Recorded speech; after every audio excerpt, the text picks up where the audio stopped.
अरे ये क्या हुआ? ये किस तरह का मामला है? हमारे गांव में 2 दिन से सूरज डूब नहीं रहा और दूसरी तरफ तुम्हारे गांव में 2 दिन से सूरज उग नहीं रहा।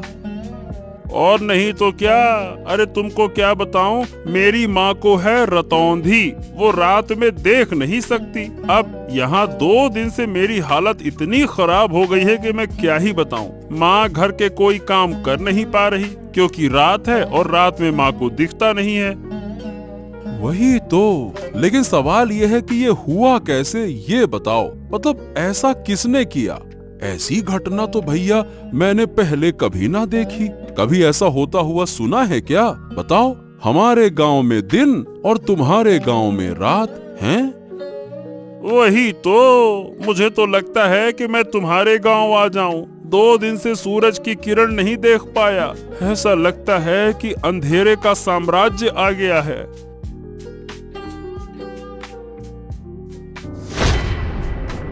अरे अरे अरे अरे, ये क्या हुआ? ए भैया, तू ऐसे गिर काहे पड़ा? हरेंद्र, क्या हो गया तुझको?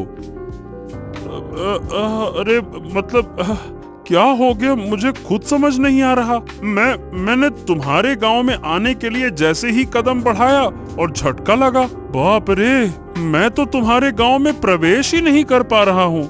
ऐसा लग रहा है कि जैसे बीच में कोई दीवार खड़ी हो। क्या बात कर रहा है? तो क्या हम एक गांव के लोग दूसरे गांव में नहीं जा सकते क्या? वही तो भैया, लग तो ऐसा ही रहा है। लगता है कि इन दोनों गांव के बीच में कोई अदृश्य कांच की दीवार खड़ी हो गई है। अरे अब क्या करूं, मुझे तो समझ नहीं आ रहा। चल, फिलहाल के लिए तू घर जा, अब देखते हैं क्या किया जा सकता है। कोई उपाय मिल जाए तो मुझे भी बता देना। दोनों गांव में अचानक अजीब घटना हुई। एक गांव में लगातार 2 दिन तक दिन और दूसरे गांव में लगातार 2 दिन तक रात। ऐसी समस्या पहले कभी नहीं देखी गई थी।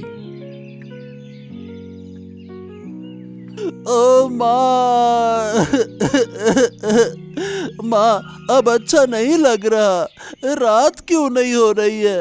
इतना लंबा दिन मैंने कभी नहीं देखा। मैं सो भी नहीं पा रहा हूँ, मुझे नींद भी नहीं आ रही।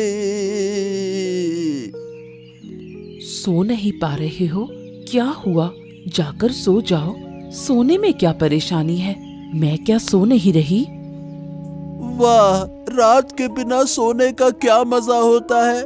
रात के बिना सोने से लगता है कि जैसे दिन में सो रहा हूँ। इतना उजाला सहन नहीं हो रहा। ऐसा क्यों हो रहा है माँ? क्यों क्यों माँ?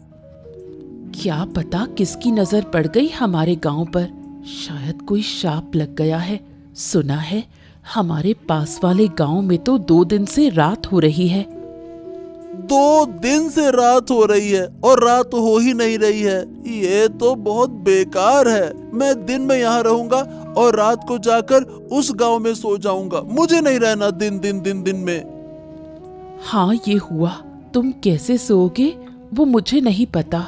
2 गांव के बीच एक अदृश्य दीवार बनी हुई है। वो दीवार पार करके इस गांव के लोग दूसरे गांव में या दूसरे गांव के लोग हमारे गांव में नहीं जा पा रहे। तो क्या होगा माँ? क्या हमारे गांव में कभी रात नहीं आएगी? हमारा गांव ऐसा क्यों हो गया?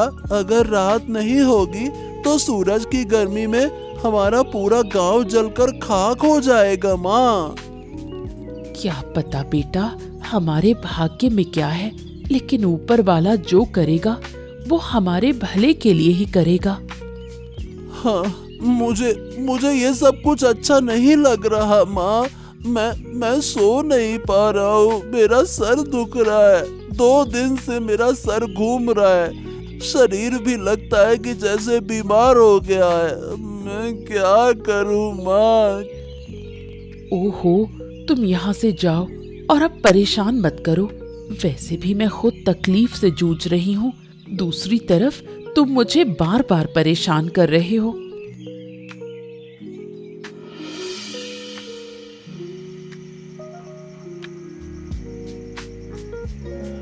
रात के गांव में हरेंद्र की माँ शांता बूढ़ी रहती है, जिसे रात को दिखाई नहीं देता।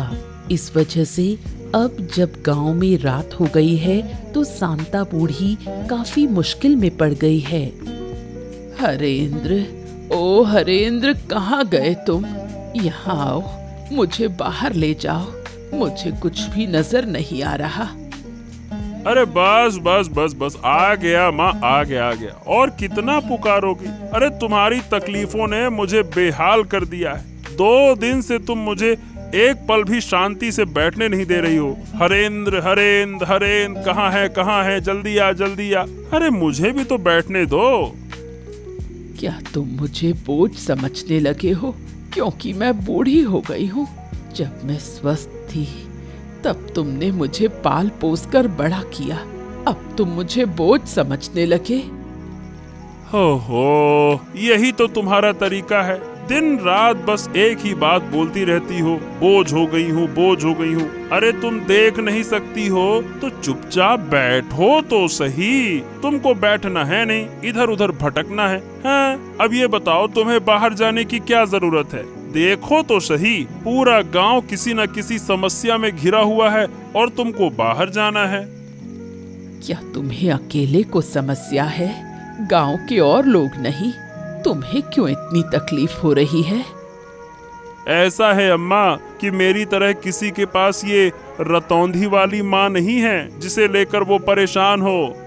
नहीं तो कोई काम तुम्हारे लिए अब नहीं है। घर के सारे काम मुझे करने पड़ते हैं और तुम्हारी देखभाल भी तो मुझे ही करनी पड़ती है। बस बस, मेरी और देखभाल करने की जरूरत नहीं। जिस दिन मर जाऊंगी उस दिन तुम समझ पाओगे। तुम लोग बड़े होकर शायद बूढ़ी माँ को ऐसी हालत में छोड़ देते हो। ओहो, बस बस बस बस बस, अब ऐसी बातें मत करो। चलो बताओ कहाँ जाना चाहती हो, मैं तुम्हें लेकर चलता हूँ। फिर खाना भी बनाना है, तुम्हें खाना देना होगा, फिर बर्तन साफ करने हैं, तुम्हारा बिस्तर लगाना है, बहुत सारा काम है। चलो जल्दी बताओ कहाँ जाना है।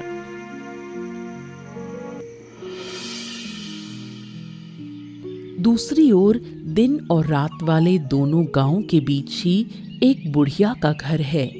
बुढ़िया और साधु के बीच काफी बातचीत है। क्या काम किया आपने? आपका तो जवाब ही नहीं। मुझे तो विश्वास ही नहीं था कि आप ऐसा बड़ा काम कर पाएंगे। मैंने पहले कहा था कि मेरी शक्ति पर संदेह मत करना। मेरी शक्ति के बारे में किसी को अंदाजा भी नहीं है। पहले जितना संदेह था अब वो भी खत्म। एक गांव में लगातार दिन और दूसरे गांव में लगातार रात कर देना, बड़े बड़े साधु भी ऐसा नहीं कर पाते। तो बताइए, क्या आप खुश हैं? अगर खुश हैं तो अब मेरी फीस मुझे दे दीजिए। मैंने यूं ही रिस्क लेकर ये बड़ा काम नहीं किया। अरे, आपके पैसों को लेकर मैं भाग थोड़ी ना जाऊंगी। मुझे तो बहुत मजा आ रहा है। दोनों गांव के लोग कैसे बेहाल हो गए हैं।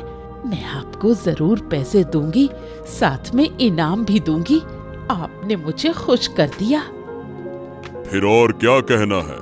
किस्मत अच्छी रही कि आप मिली, तभी तो मुझे ऐसा काम करने का अवसर मिला, वरना यूं ही किसी काम से लाभ नहीं होता। ये सब मैंने सोचा था।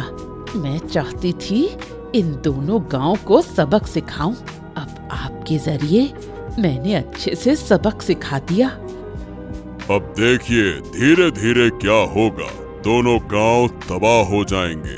दिन के बिना रात नहीं बन सकती।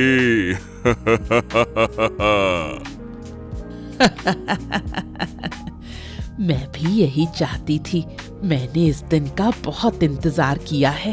अब मैं उन्हें हर तरह की तकलीफ दिखाकर सिखा दूंगी कि दुख और अपमान क्या होता है।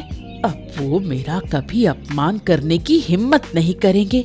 मैं चाहती हूँ कि इन दोनों गांव के बीच सिर्फ मैं बची रहूं और कोई ना रहे। अरे बेटा, अरे रुक जाओ बेटा, इस तरह से क्यों दौड़ते हो? क्या हो गया? अरे रुक जाओ, गिर जाओगे बेटा, रुको रुको।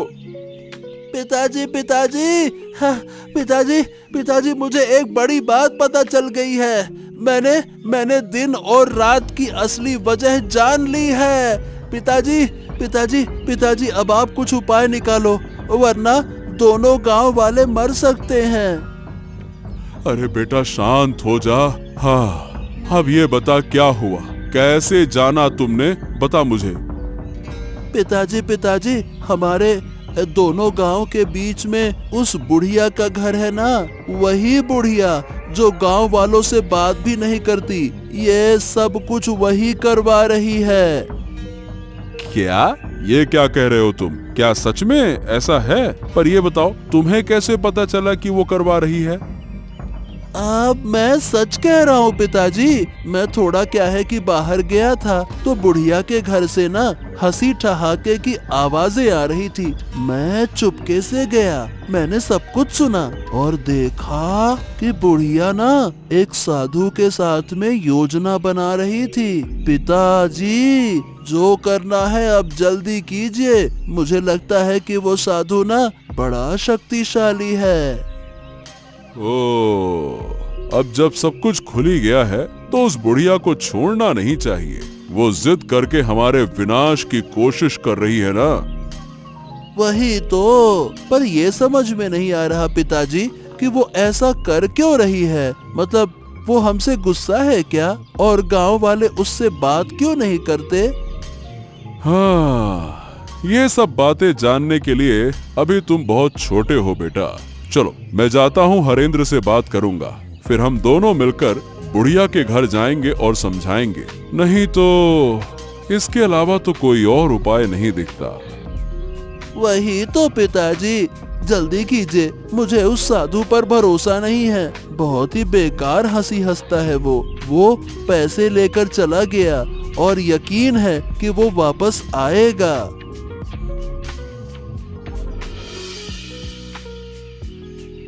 कैलाश और हरेंद्र जब बुढ़िया से सच्चाई पूछते हैं तो बुढ़िया सीधे इनकार कर देती है। वो किसी भी तरह ये मानने को तैयार नहीं कि उसका इसमें किसी भी तरह का रोल है। ओ सुनो बुढ़िया, हमने तुम्हारे साथ कुछ नहीं किया, और जिन लोगों ने ये किया अब वो जिंदा नहीं है। फिर भी तुम हमसे क्यों नाराज हो, मुझे समझ में नहीं आता। नाराज ना रहूं तो क्या करूं? तुम लोग मेरे किसी काम के नहीं। मैं यहाँ अकेली हूँ, मुझे कितनी मदद चाहिए तुम्हें इस बात का अंदाजा भी है। मेरे साथ दो शब्द बोलने वाला भी कोई नहीं। ऐसा है कि लोग तुमसे बात इसलिए नहीं करते क्योंकि तुम गुस्सैल हो, तुम्हें गुस्सा बहुत आता है। गांव वाले तुमसे डरते हैं, इसीलिए कोई तुम्हारे पास नहीं आता। पर इसका मतलब ये नहीं है कि तुम हमारे गांव को नुकसान पहुंचाओ। तुमने किया या नहीं किया, इसका राज खुल चुका है, हम सब जान चुके हैं, इसीलिए इनकार मत करो। तुम लोग मेरा बार बार अपमान करते हो, मुझे बदनाम करते हो। इसका अंजाम अच्छा नहीं होगा। मैंने एक बार सब बर्दाश्त कर लिया। अगर ये सब मेरे साथ दोबारा हुआ तो ऐसा मत सोचना कि मैं तुम लोगों पर रहम कर लूंगी। अरे बुढ़िया, तुम बेकार में गुस्सा कर रही हो। हम तर्क करने नहीं आए हैं, हम शांति पूर्वक प्रेम पूर्वक बातें करने आए हैं। देखो, एक बार गांव की हालत तो देखो। एक गांव में सूरज उग नहीं रहा और दूसरे गांव में सूरज डूब नहीं रहा। ऐसे हालात पहले कभी किसी ने देखे हैं क्या? बताओ। अचरज की बात क्या है? तुम बार बार वही बातें क्यों कर रहे हो? क्या हुआ नहीं हुआ मैं वो देख ही रही हूँ।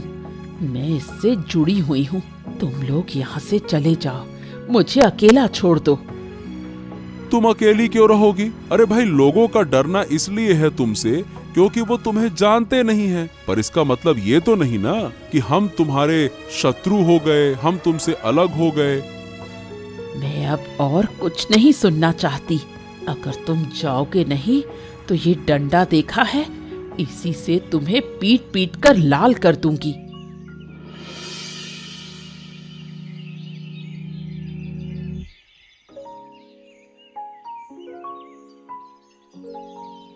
क्या तुम सच में उस बूढ़ी के पास गए थे? रिशान ने मुझे बताया। कुछ फायदा हुआ क्या?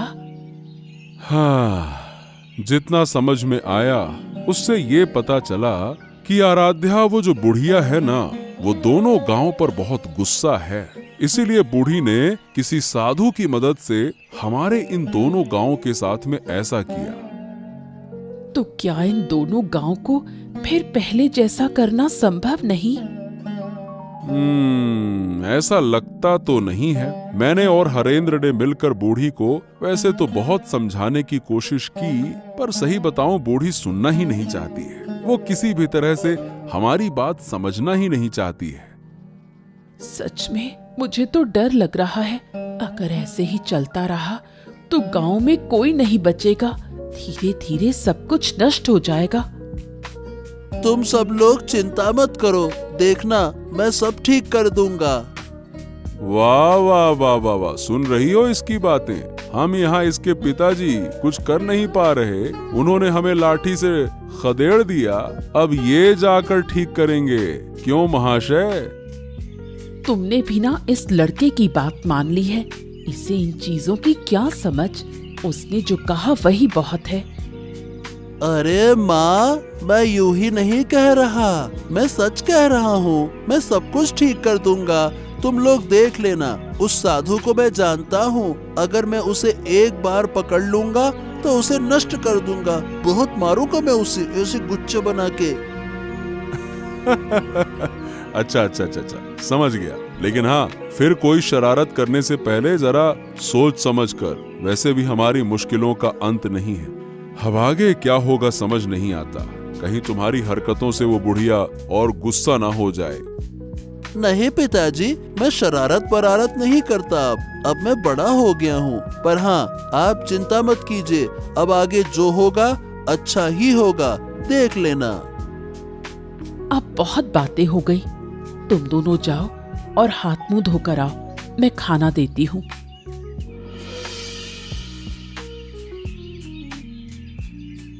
अरे साधु बाबा, आइए आइए बैठिए।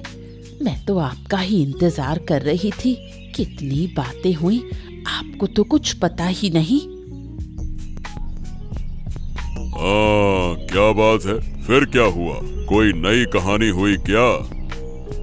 गांव वालों को सब पता चल गया है कि ये मैंने ही किया है, पर मैंने इनकार कर दिया। सब मेरे पास आए थे, मैंने उन्हें भगा दिया। उनका इस विपत्ति में पड़ा हुआ चेहरा देखकर मुझे कितनी खुशी हुई। ठीक है, तुमने इनकार किया, ये अच्छी बात है। लेकिन पर जब लोग शक करते हैं तो बिना कुछ जाने, बिना किसी वजह के शक नहीं करते। कुल मिला के बात ये है कि किसी तरह से कोई हमारी बातें सुनकर गया है। कौन सुनेगा? मेरे घर के आसपास कोई नहीं आना चाहता। वो मुझे डायन कहते हैं, बोलते हैं मैं काला जादू करती हूँ। धीरे धीरे तुम्हारे मन का सारा दुख दर्द मिट जाएगा, है ना? अरे ये मेरा कमंडल कहाँ गया? अभी तो यहीं रखा था। ओहो, मेरे कमंडल में विशेष जल है, कहाँ चला गया? अरे कहाँ गया? मुझे ढूंढना होगा। अरे ए लड़के, मेरा कमंडल दे दे। मैं कह रहा हूँ मेरा कमंडल दे दे। तेरी इतनी हिम्मत कि मेरा कमंडल तू चुराए? मैं तुझे छोड़ूंगा नहीं। उसे पकड़ो, उसे रोक लो, वरना बड़ा नुकसान होगा। हमने जो झूठ बोला है वो पकड़ में आ जाएगा। उसे पकड़ना ही होगा। मेरा कमंडल उसके पास है और उस कमंडल में विशेष जल है। उसी जल से मैं फिर से इस गांव का रात और दूसरे गांव का दिन दूर कर दूंगा। चिंता मत करो। अब क्या होगा? सब कुछ तो फिर से पहले जैसा हो गया। उस बच्चे से कमंडल ले आऊंगा और फिर इन गांवों का दिन रात बदल दूंगा। तुम चिंता मत करो।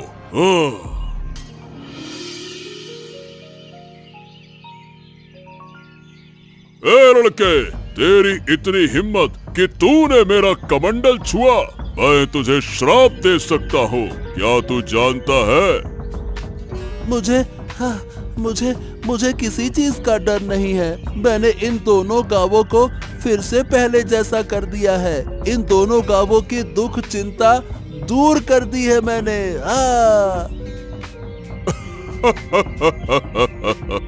अरे मूर्ख बच्चे, तू इतना छोटा सा लड़का, पिद्दी सा, तू क्या समस्या दूर कर पाएगा? चल्ला, मेरा कमंडल मुझे दे दे। उस कमंडल के पानी से मैं फिर से इस गांव की रात और दूसरे गांव का दिन, ये जो समस्या है, इसे दूर कर दूंगा। ला। मैं कभी ऐसा होने नहीं दूंगा। मैं इस कमंडल का पानी फेंक दूंगा, फिर देखता हूँ कि तुम दोबारा से एक गांव में रात और दूसरे गांव में दिन कैसे कर पाते हो। ए लड़के, मुझसे चालाकी मत कर, वरना इसका बहुत बुरा परिणाम भुगतना होगा। बच्चे, बिल्कुल बच्चे जैसे रह, ज्यादा बड़ेपन का ढोंग मत कर, समझा? फिर आप लोग इन दोनों गांवों को इतना नुकसान क्यों पहुंचा रहे हो? आप एक साधु बाबा हो, आप एक साधु महाराज हो, आपको तो गांव वालों की मदद करनी चाहिए ना। बेशक मैं मदद कर रहा हूँ, मैं बूढ़ी की मदद कर रहा हूँ, उसके दुख तकलीफ दूर कर रहा हूँ। ये तुम्हारी समस्या नहीं है और तुम्हारी समझ के बाहर की चीज है। चलो अब लाओ, मेरा कमंडल मुझे वापस करो। नहीं नहीं नहीं नहीं नहीं, मैं नहीं देने वाला। मैंने कह दिया ना, नहीं दूंगा, नहीं दूंगा तो नहीं दूंगा। किसी भी सूरत में तुम्हें ये कमंडल नहीं मिलेगा। ओह, ठीक है, तो अब तू दंड भुगतने के लिए तैयार हो जा, शरारती बच्चे। अरे छोड़ दो मुझे, छोड़ दो, मैं कह रहा हूँ छोड़ दो। अगर मेरे पिता को पता चला तो वो आपको गांव से निकाल देंगे और आप फिर कभी इस गांव में नहीं आ पाएंगे। छोड़ दो मुझे, छोड़ दो। जब पहले मैं तुझे बोल रहा था तो तू तो नौटंकी कर रहा था, अब तू बच कर दिखा। जब अच्छे से बोला था तब तो माना नहीं, तुझे मैं जरूर खत्म कर दूंगा। मेरे साथ शरारत करने आया था ना तू? चल।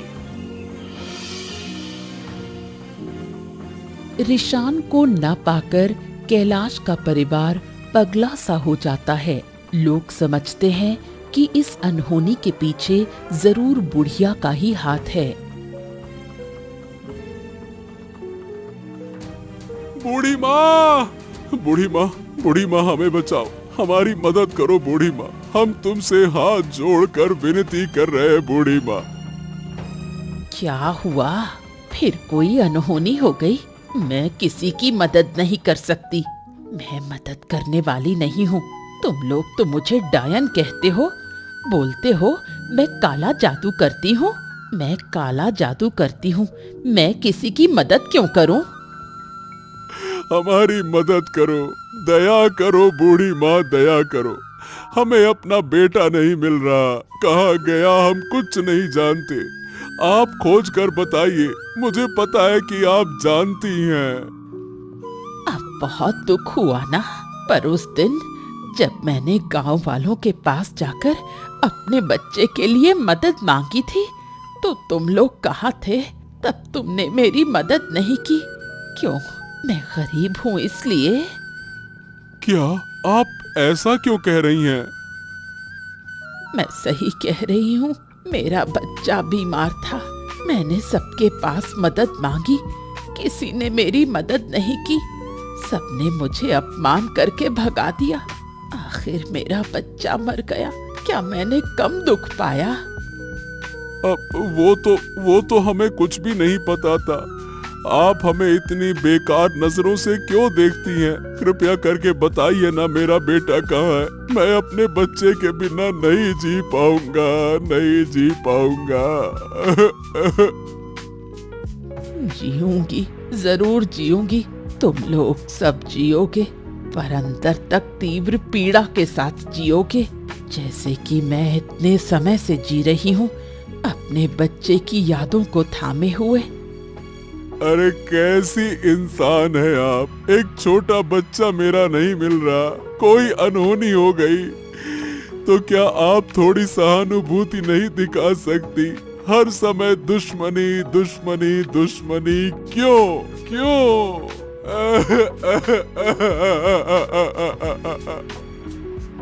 उन बातों की मुझे परवाह नहीं। जो तुम्हारे भाग्य में लिखा है वही होगा। मैं किसी की मदद नहीं कर सकती, बिल्कुल नहीं कर सकती। तुम लोग यहाँ से चले जाओ। दोनों गांव की समस्या खत्म करने के लिए बेचारे रिशान को अपनी जान की आहुति देनी पड़ी। साधु ने रिशान की हत्या कर उसकी लाश 2 गांव के बीच में फेंक दी।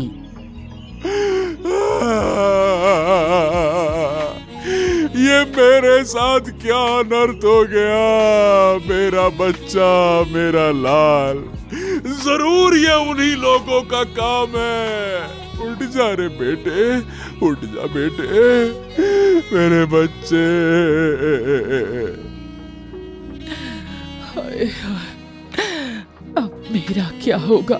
मेरा गोद का लाल, मेरा नन्हा सा मानिक चला गया, मुझे छोड़कर चला गया। रिशान, तू मुझे छोड़कर कैसे जा सकता है बेटा? बोल बेटा बोल, अब मैं तुझे कभी नहीं डांटूंगा, कभी नहीं। जो कहेगा वही होगा, बस एक बार बोल तो सही बेटा। जिन लोगों ने मेरी गोद से मेरा बच्चा छीन लिया, ऊपर वाला उनका न्याय करेगा। मैं किसी को नहीं छोड़ूंगी, किसी को नहीं बख्शूंगी। शांत हो जाओ आराध्या। इसका बदला मैं जरूर लूंगा। मैं किसी को छोड़ूंगा नहीं। मेरे छोटे से बच्चे पर जरा सा भी तरस नहीं आया उन्हें। उसने ऐसा क्या किया था जो उसे इतनी बड़ी सजा मिली? मैं छोड़ूंगा नहीं। वो तो छोटा था, उसे क्या पता इन सब बातों का। उन्होंने ये सब कैसे कर दिया? एक छोटे से बच्चे को मार दिया। उनका दिल जरा भी नहीं कांपा। क्या वो लोग इंसान हैं? मैं अपने बेटे के शरीर को छूकर कसम खाता हूँ कि जिन्होंने ये किया उन्हें मैं किसी हालत में माफ नहीं करूंगा। उन्हें सजा जरूर मिलेगी। बस भाई, बस बस बस, चलो उठो, अब हमें आगे का इंतजाम करना होगा। चलो, रिशान को, बच्चे को लेकर चलो, चलो।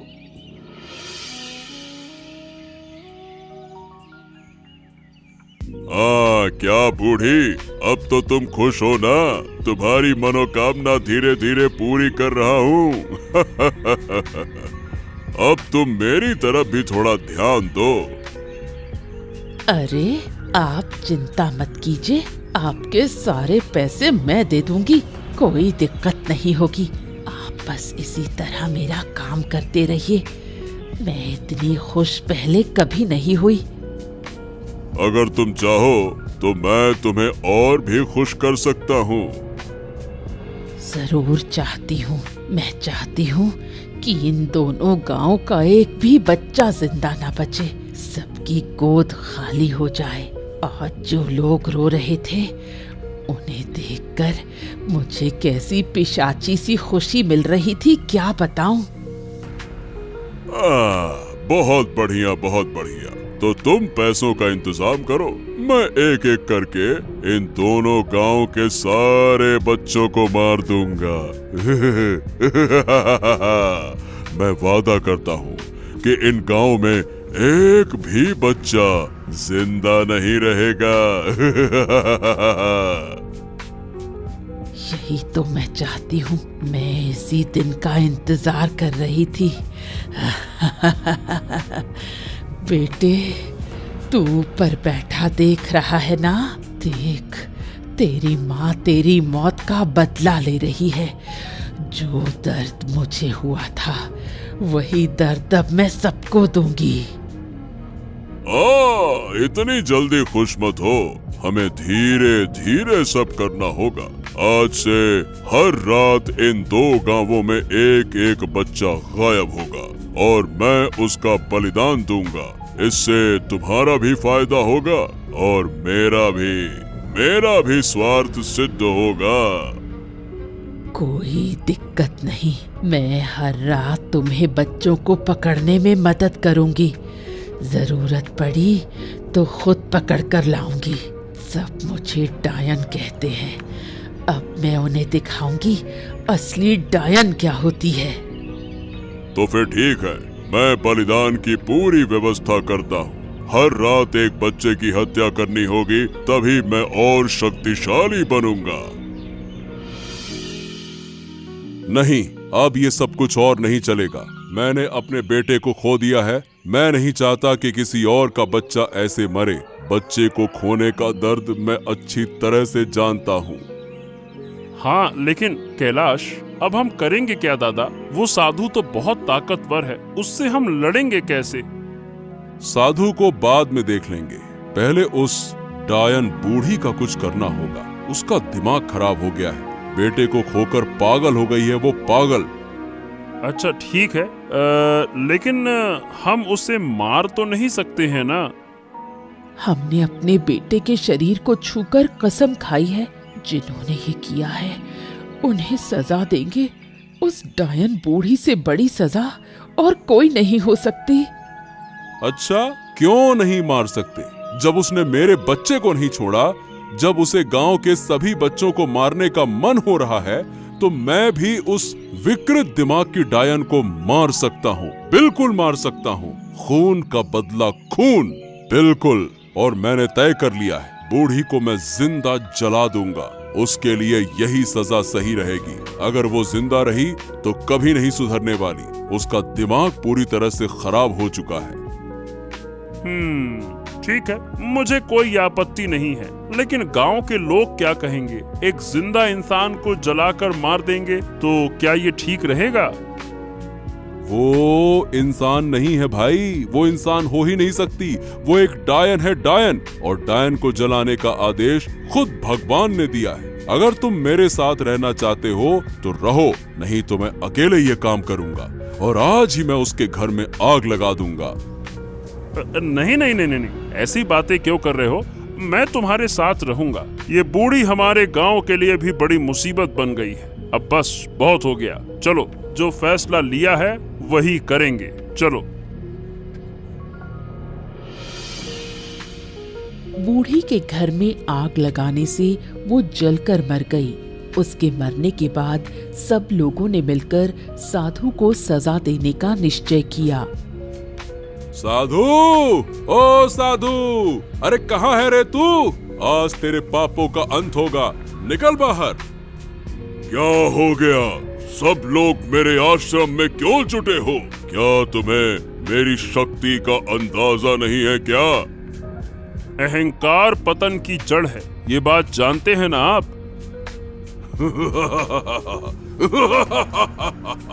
मुझे ये बातें सिखाने मत आओ। मैं साधु हूँ, साधु। मेरी शक्ति असीम है। चाहूं तो मैं अभी तुम सबको समाप्त कर दूंगा।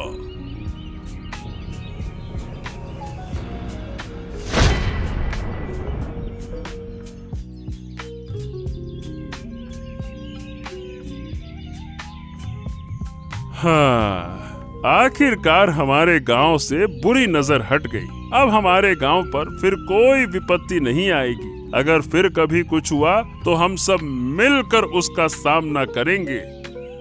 हाँ, गांव तो आखिरकार ठीक हो गया, लेकिन मैंने अपना बेटा खो दिया। मेरा बेटा अपनी जान देकर इस गांव को मुक्ति दिलाकर चला गया।